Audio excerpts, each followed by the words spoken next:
साथियों, अटल टनल भारत के border infrastructure को भी नई ताकत देने वाली है। ये विश्व स्तरीय बॉर्डर कनेक्टिविटी का जीता जागता प्रमाण है। हिमालय का ये हिस्सा हो, पश्चिम भारत में रेगिस्तान का विस्तार हो, या फिर दक्षिण और पूर्वी भारत का तटीय इलाका, ये देश की सुरक्षा और समृद्धि दोनों के बहुत बड़े संसाधन है।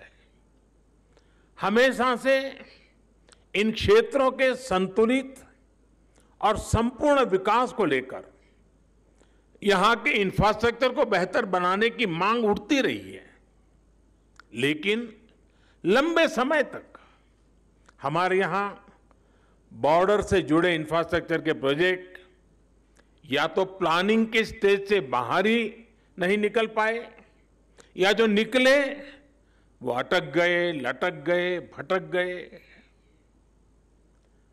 अटल टनल के साथ भी कभी कभी तो कुछ ऐसा महसूस भी हुआ है। साल 2002 में अटल जी ने इस टनल के लिए अप्रोच रोड का शिलान्यास किया था। अटल जी की सरकार जाने के बाद जैसे इस काम को भी भुला दिया गया।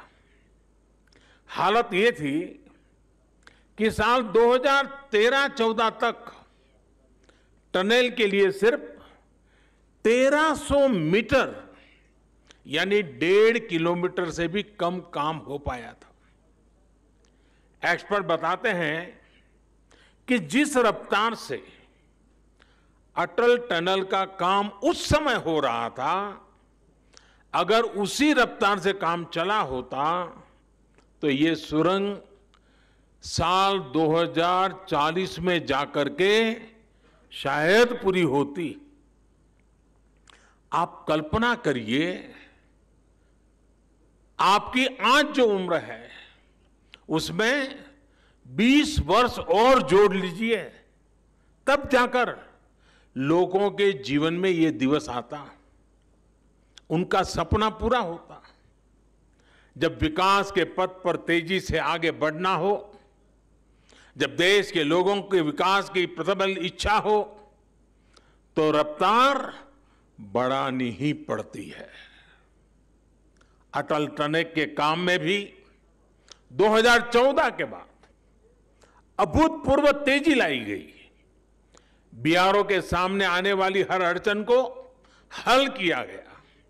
नतीजा यह हुआ कि जहां हर साल पहले 300 मीटर सुरंग बन रही थी, उसकी गति बढ़ाकर 1400 मीटर प्रति वर्ष हो गई। सिर्फ 6 साल में हमने 26 साल का काम पूरा कर लिया।